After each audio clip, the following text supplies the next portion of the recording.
we were being promised things, and when it came time for the record to be released, instead of going right, they went left.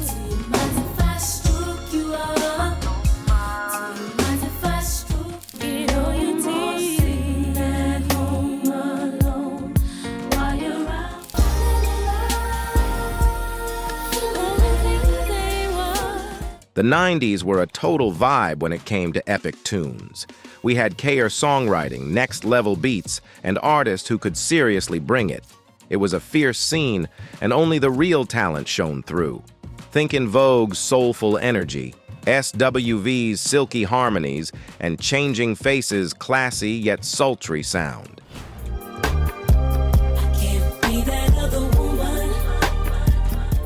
Changing Faces was on fire with tracks like Stroke You Up and Fooling Around, thanks to their smooth vocals and the hottest producers in the game. But hold up, things didn't last forever.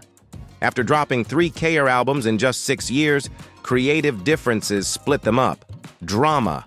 So what went down behind the scenes? Buckle up, because we're diving into the juicy details of their rise and fall. Let's get into it.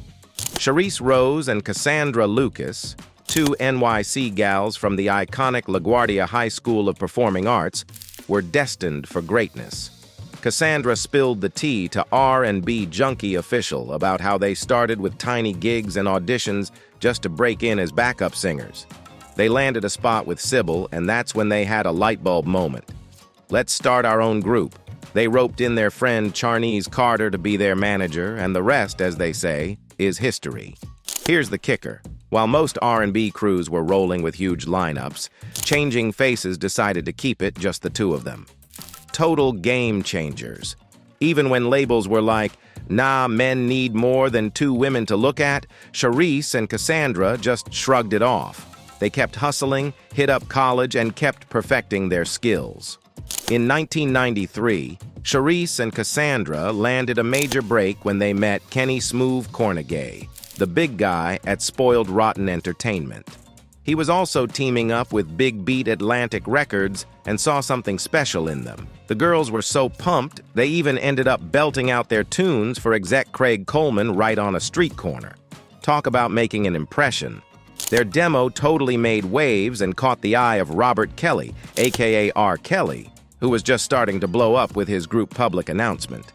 Even though they were total newbies, Charisse and Cassandra didn't back down. They shot their demo over to R. Kelly, and he was totally interested. Cassandra said it was such a crazy ride that the details are a bit of a blur.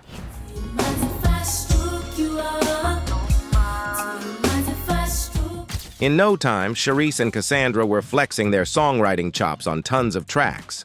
But the real magic happened with R. Kelly, who was about to drop his solo album, 12 Play. They got to see firsthand just how insanely talented he was. However, things got a bit awkward in the studio. Cassandra told Madame Noir that for the intro to Stroke You Up, she had to whisper all seductive-like before the beat dropped. She kept cracking up and had to redo it like 8 times. Eventually, she got into the groove, and it helped her level up as an artist. R. Kelly cooked up 2 more bangers, Fooling Around and All Is Not Gone, while Devontae Swing added his signature keyboard vibes to Keep It Right There. Heavy D also jumped in to co-produce the upbeat track Baby Your Love. Their debut album, dropping in August 1994, went gold. Talk about hitting the jackpot. Then came the shocker. Their label told them that Prince was calling around, trying to figure out who the heck these Changing Faces girls were. Cassandra said that's when the light bulb went off for them. They were on top of the world. They had finally proven those industry doubters totally wrong.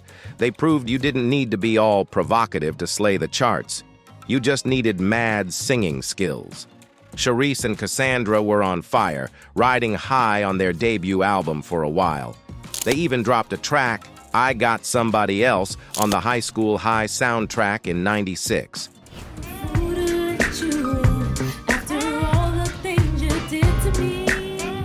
Fast forward to May 1997, and their follow-up album, All Day, All Night, hit the shelves. With epic jams like their cover of Cyndi Lauper's Time After Time, a collab with Jay-Z and R. Kelly's Get Out, which totally rocked the Billboard Hot 100, the album went gold in just a few months. They were on the road, and their songs kept popping up on movie soundtracks like Same Tempo on The Players Club and Do Little Things with Ivan Mathias for Dr. Dolittle. But then, things took a turn. Their third album, Visit Me, dropped in October 2000, with tracks like Visit Me and the romantic Come Over, produced by R. Kelly and Joe. Despite their best efforts, the album didn't make a splash. Cassandra spilled the tea to You Know I Got Soul, that Atlantic Records was overflowing with mega-talented artists like Aaliyah and Brandy, and sometimes music just gets lost in the shuffle. To add insult to injury, their track Come Over barely got noticed when Visit Me was out. Then, after Aaliyah's tragic passing in August 2001, her version of Come Over was pulled from the archives and dropped as a single, making waves on the charts that Changing Faces missed out on. So when is it over? Because I want. Well, at that point, 2000, 2001, what happened was that's when we were unhappy with the record label. So, after all the drama and empty promises, Changing Faces kinda disappeared from the scene. Cassandra spilled the tea to R&B Junkie Official about how she and Charisse weren't just growing apart creatively, they were also butting heads with their label. Apparently, the label made a ton of promises they never delivered on, leaving the duo seriously annoyed. In an interview with Doggy Diamonds TV, Cassandra admitted they hit rock bottom. The music biz was totally messing with their vibe, and their third album was just collecting dust with zero promo. It was a total disaster. So, they decided to hit pause and went off the grid for a bit. Flash forward to 2009, and guess what? Their track, Crazy Love, made a surprise appearance online. They teased a big comeback with a new album slated for spring 2012, but that never materialized. They did drop a single called Hate Love in 2013, but it didn't exactly set the charts ablaze. Charisse spilled the tea to Martier Johnson about how they were footing the bill for the single themselves. When it came to making a music video, she was like, "Nope, not sinking more cash into a song that's not popping." She tried to let Cassandra know, but things went ice cold between them. Charisse shot over a text saying, "Hit me up when you're ready to work together." But the vibe was definitely off. Meanwhile, Cassandra's been living her best life with her CRC Music label and dropped a solo album called Long Way Home in 2019. During quarantine, she even tackled Harvard courses to stay busy. As for Charisse, she's been out there performing, but don't hold your breath for a reunion. They still call each other sisters. But Cassandra's made it clear that getting back together for new music is a no-go for now. It's wild how Changing Faces' story isn't a one-off. There are plenty of other R&B acts that had all the right ingredients but never quite hit the big time. It's like they all had the talent, the sound, and the look, but for one reason or another, they just didn't manage to stay in the spotlight. The music biz can be a tough game, and sometimes, even the best just don't make it past their peak. Here are a few you might or might not have heard of.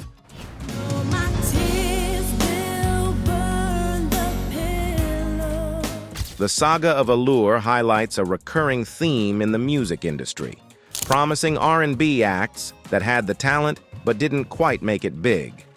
Allure, with their smooth vibes and Mariah Carey's backing, seemed poised for success. Yet despite a strong start with hits like Head Over Heels and high-profile collaborations, they ended up feeling left out of the limelight they once seemed destined for. It's a tough world out there in the R&B scene. Sometimes, even with the right ingredients, talent, connections, and a K-Lur debut, staying on top is a whole different ballgame. Whether it's shifting industry trends or just bad luck, the music biz can be as unpredictable as it is glamorous. I know you wanna turn away. Intro's story is a classic example of how talent doesn't always guarantee fame. Emerging in the early 90s with a smooth, soulful sound and hits like Come Inside, they had everything going for them. Strong vocals, catchy tracks, and genuine emotion. Despite their solid debut and some chart success, they didn't quite reach the superstardom that other R&B groups enjoyed. I think you better leave me alone. With their smooth vocals and hits like Get Gone and Whatever, Ideal showcased a blend of sensuality and soul that had the potential for major success. Their self-titled debut made a splash, climbing to number 13 on the Billboard Hot 100. Yet they never quite reached the superstar status of some of their contemporaries. In the ever-shifting music industry, even the most promising acts can be overshadowed by trends, competition, or just plain bad timing. Ideal's impact on R&B is undeniable, but their story reflects a broader pattern where talent alone doesn't always ensure long-lasting fame.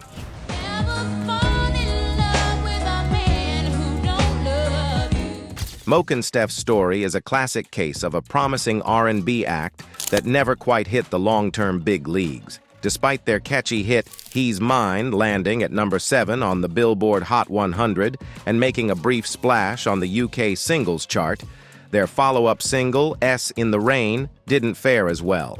Even with a strong debut album and a memorable track, Moke and Steph struggled to maintain momentum and eventually faded from the spotlight. Their experience isn't unique in the R&B scene. Groups like Xscape and Total had their moments of glory, but faced challenges in sustaining their success. Xscape, known for hits like Just Kickin' It and Understanding, had a significant impact in the 90s, but saw their prominence wane over time.